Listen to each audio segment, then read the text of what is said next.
this might be the most underrated luxury SUV right now. We're testing out the ride quality, tech, space, and all the features of this car and whether it's actually worth your money. After 7 days and 500 kilometers, here's the real story behind the QX60.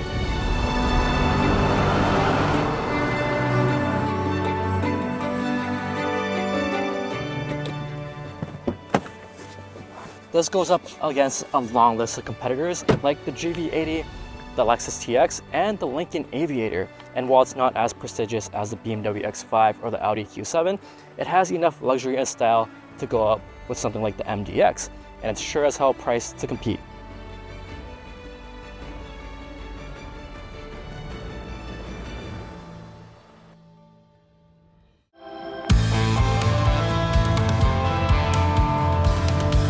This is one of the best looking SUVs in the class. The front end with the illuminated badge and this black appearance package with this Harbor gray paint job looks so sporty and aggressive. I love these black 20-inch wheels. The rear end is sleek and modern. I love how it looks on the outside. Let's check out the inside. The cabin actually surprised me because it's very high quality in here. You get a lot of leather and soft touches throughout the cabin. You get leather on the side for your knee, you got leather up here, on the door, and very nice and soft armrests. These seats are so comfy. I'm pretty sure my chiropractor unsubscribed because these are so nice. They're 8-way power adjustable and 2-way memory seats. They're also heated, and you get your heated steering wheel here as well. You get a really cool HVAC controller. It's like a haptic thing. It's gloss black though, so it might scratch in the long run, but it's cool. Very nice shifter. It's like a fancy bar of soap. You also get a power telescopic steering wheel, optional heads-up display, which we don't have here today, and you get a 17-speaker Bose audio system. They sound pretty good in this car.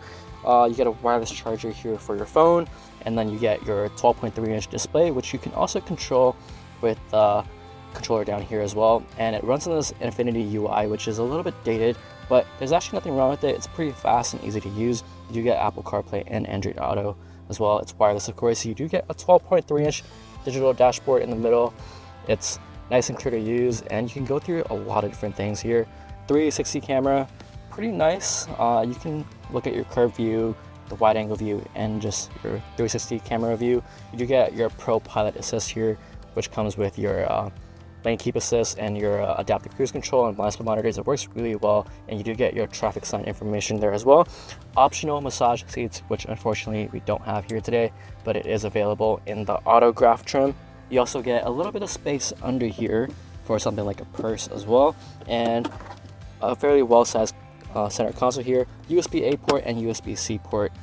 This is also your Infiniti key. It's a pretty generic key. Let's check out the back seats. Very wide opening doors here, and just climbing on in. You can get this in a 6 or 7-seater configuration. Fully flat here, you get your tri-zone climate control, USB-C, and USB-A port. And you can also recline the seats quite a bit, so it's very comfy, and you have a nice and big panoramic sunroof. Let's go to the back. There's a button here you can just click. It makes a big entry point here, so getting into the third row is actually not that hard. Once you put these seats down, there's actually a decent amount of legroom. Headroom is alright, and you can also recline these seats quite a bit, so it's actually pretty comfy for the third row. It's probably one of the most spacious interior in this class. You do get a trunk release button there. This opens up to 15 cubic feet of space behind the third row, and then you can pull these lever here, and this opens up to 42 cubic feet of space. And if you fold the second row down as well, you get 75 cubic feet of space, and you also get quite a bit of storage space underneath here.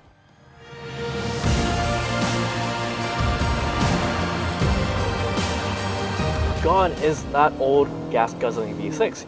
You can only get this in a 2.0 liter VC turbo engine now, and it's actually not that bad. This engine has been in the making for the past 20 years, so it's actually a very reliable motor from Infiniti and Nissan.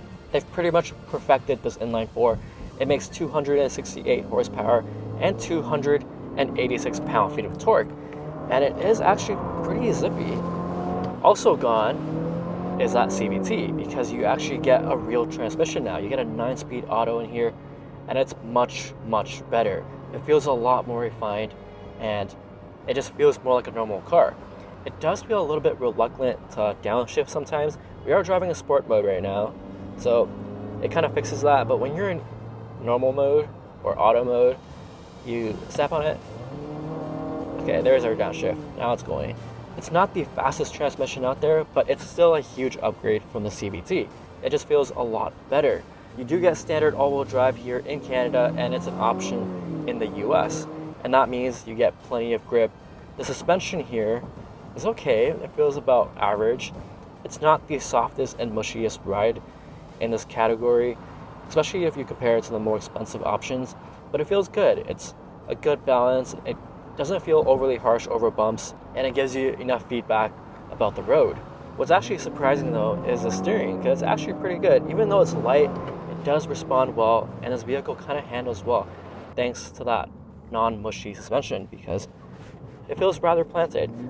A little reluctant on downshift again there, but once you give it a second, it does go. It doesn't have that much low-end torque, but once it does get going, it does pick up pretty well. All right, let's do a quick 0 to 60 run. You do get your drive mode controller. You get an auto, personal, eco mode. Let's put it in sport. Do a brake boost. It is turbocharged again.